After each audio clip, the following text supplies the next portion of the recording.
Welcome to Divinity Original Sin 2, the Definitive Edition 2020 guide. This is episode 20, making it episode 20 of 2020. So when we left off, I said I was going to drop Beast for Ifin so I could have him steal from all our vendors before we level up. I did all that.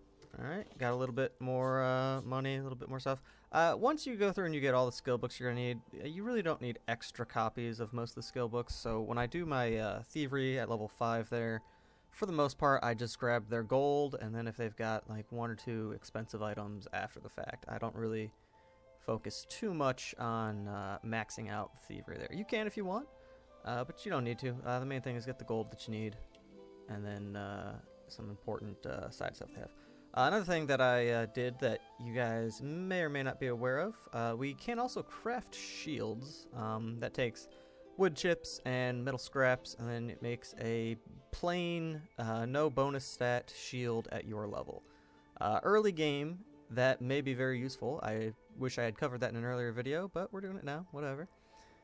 So yeah, if you don't have a shield and you want a shield, metal scraps and wood chips will do the trick, and you should be able to do that as soon as you get to Fort Joy.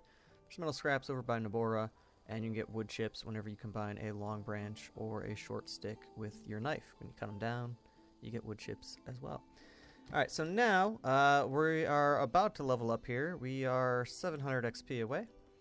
So we're going to finish up Gawin's quest. Gawin is the guy who was our Arrow Thirds vendor, and he's right here.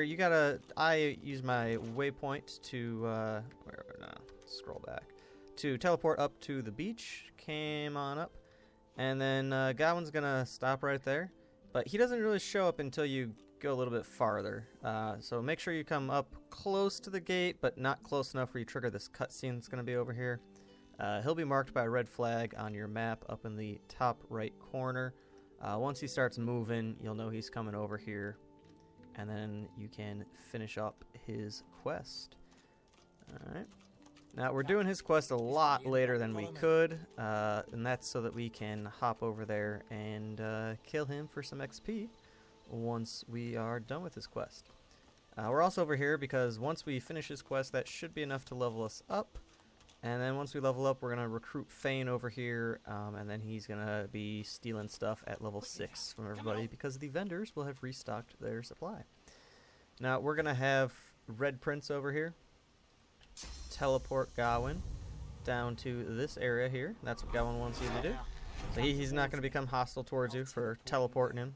That's not going to happen with him specifically. Other people, you teleport them, they get hurt. They're going to be a little bit hostile towards you. Now we're going to have Red Prince teleport Mumbo down here. Alright. Now, typically, you have one person down here with teleporter gloves. Teleport Gawin over here, and then you teleport Gawin over to this side, and then he's like, oh, I'll teleport you over here once I'm over. And then he just ditches you. He doesn't actually teleport you. But over here, this is where we came through, and we fought some magisters over here. If you do Gawin's quest early, he'll run over here and get killed by these magisters. Alright, if you kill those magisters and then you do this part of the quest, Gawin can run over and he can still end up getting killed by some other stuff further along that route. Alright, so the reason we have Mumbo over here is because we're going to have Red Prince use Tactical Retreat and get over to there. Alright, because that's where Gawin wants us to teleport him. So we're going to have Red Prince hop over there. Actually, I'm going to have him back up a little bit. And then we're going to have Mumbo come on over.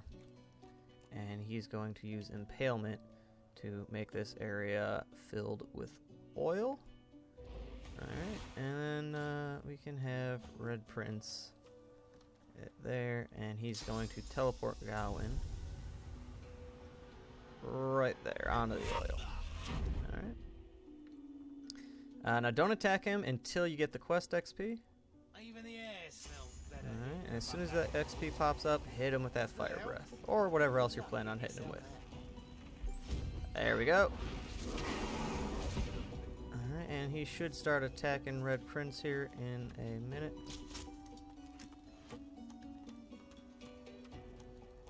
There we go. Okay, I was worried there for a second. I thought I was just going to keep running. You don't get a whole lot of extra XP for killing him here, but you do get some, and we're trying to get as much as we can in Act 1 here. Alright, so there's an extra 200, and then you get to loot his body, get some Arrow Third skill books. You won't always get all of the Arrow Third skill books that he has. You usually won't get all the Arrow Third skill books that he has. But if you open up his inventory somewhere around this point in time, you could probably get more of his books. Now, rather than have them wait for teleport and everything and reload back up here, I'm just going to have Pyramus, since he's still up here, come and recruit Fane. And then while that's happening, oh, he can't just talk to Fane. Alright, so we're going to kind of multitask here a little bit. Then we're going to have Red Prince hop up here. Alright, slowly won your way through. You're going to keep going. And again, you're going to recruit Fane as a Shadow Blade, in case anybody forgot. And that's going to be so he can get Thievery right away. Alright, so you want someone with Finesse, and then you want to click on Shadow Blade.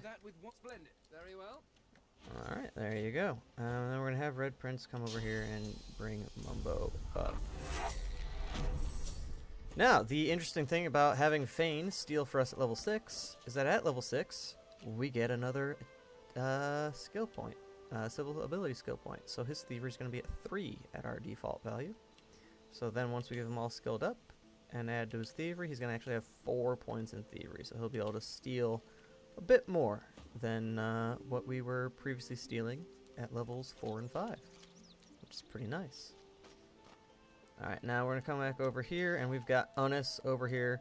Now, she's only level 2, but she's got a lot of armor for level 2, so I didn't really want to fight her earlier. Not that she was really at risk of killing us or anything, wiping us out, but it's just kind of a difficult fight if you do it at level 2. She moved right on out of there. Alright. So you're gonna have to hit her a few times to actually get her to attack you. So we're gonna hit her a few times, get her to attack us.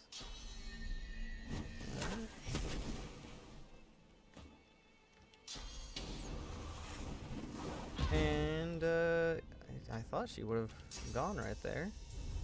But the longer it takes for her to enter combat with you, I mean, the more damage you can add on. I was a little slow there. It does look like she recharged armor a bit. And then Coral over here is going to instantly do this little scene. You can't really skip through that. And I think she gives her armor of frost before Coral runs off. You can't kill Coral. As open world and, you know, kill whoever you want, talk to whoever you want, as this game is, I don't believe it lets you murder children. So Coral just kind of runs off. Oh, she doesn't give... I thought she gave her armor of frost. Maybe that's someone else I'm thinking of. Anyway, we don't really care if Fane dies, because, you know, we're not super attached to Fane right now. He's a temporary character on this party. So he can hop into that fire. Oh, if you want to initiate combat with her real quick, you can just have Fane take off his helmet. She'll see that he's undead. People don't like undead. They will attack them on sight. So that's another way you can initiate combat here. Alright, now I don't like... Alright, I'll let smoke one away. You can see better. Yeah, if the fire goes away naturally without water or something else putting it out, it'll create a smoke cloud, and you cannot see through smoke clouds. Alright, and that's what was there before. Alright, so we got her taken care of. And she'll always have Onus's pouch on her, and it's kind of tricky to get that open from this interface. I just like to drag it out, then hit space, collect it all, and collect it all. Alright, and then you can loot the stuff around here. She's got a fireball scroll in her tent. It's a little bit of food. Not a whole lot of super important stuff, but if you've got Lucky Charm, and you come up here earlier in the game, you can get some nice stuff. If you come up here now, I mean, Lucky Charm can get you some stuff, but it's going to be at a lower level, because the level of equipment you get from Lucky Charm is based on the area that you get it from. And this is counted as, I believe, a level 2 area. So, I'm not going to get a whole lot of great Lucky Charm gear over here right now. Alright, now Mumbo, if you guys noticed, has this little red symbol above his head, and he's walking real slow. That means he's encumbered. We haven't really encountered that since the beginning boat. So we're going to close up, minimize their inventory, and we're going to have Mumbo's sorted by weight. It's usually the quickest way to unencumber him. So now we see all this heavy stuff he's carrying around. We're going to go sell some of this, actually, because I want to get rid of it, but I also want to make money. So we are going to have him waypoint to Fort Joy Square. We're going to have him rest up. That gives him extra strength, so it'll temporarily unencumber him. And we're going to do some selling over here. Now, we are at level 6. I did not go kill the people in the arena yet. I did kill the patrolman Klaus, or Cross. I forget his name. Starts with a K, ends in an S. It's either Cross or Klaus. But he was over here. We got him and his Source Hound. And then over here at the gate, there's 2 Magisters up here and a Source Hound. I teleported the one Magister over here so we could single him out. And I did that just so we could level up as we completed Gawin's quest. So you guys can clear these guys out. You can clear the arena out. Everything that I said I was going to do off screen at the end of the last episode. Alright. So for right now, I'm going to just sell some stuff to Nabora. A little bit of shopping done there. We just sold some stuff. We took off Mumbo's Source Collar. That was actually on accident. I won through Nabora's conversation there. So now Mumbo can wear a amulet, neckpiece, necklace, whatever term you want to use. So I'm just going to give him...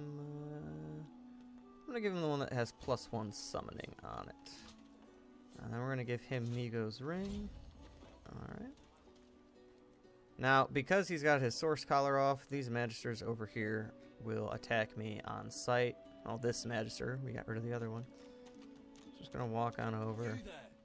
Or I guess he won't attack me on sight. But he'll try to arrest me.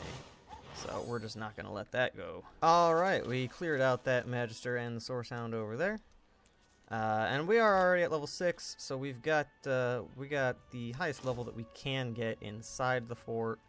But we can still get a little bit of extra XP, just so that once we leave the fort, level 7 gets there that much faster. So what I have left to do is killing the arena folk down there. And if you want, you can go through, you can kill Griff's gang. I usually prefer to save that until later, because you can still sell stuff to Griff, and you can also still pickpocket him. So I'm going to come through, pickpocket everybody. And then, next episode, episode 21, we are going to attack Dallis and Alexandar over here. Alright, so I'm going to do all my thieverying off screen here. And then once we get that done, once the arena people are done, I got as much XP as I can squeeze out of this fort. We're gonna go to the next episode and fight the boss of Fort Joy. So I will see you guys in the next episode.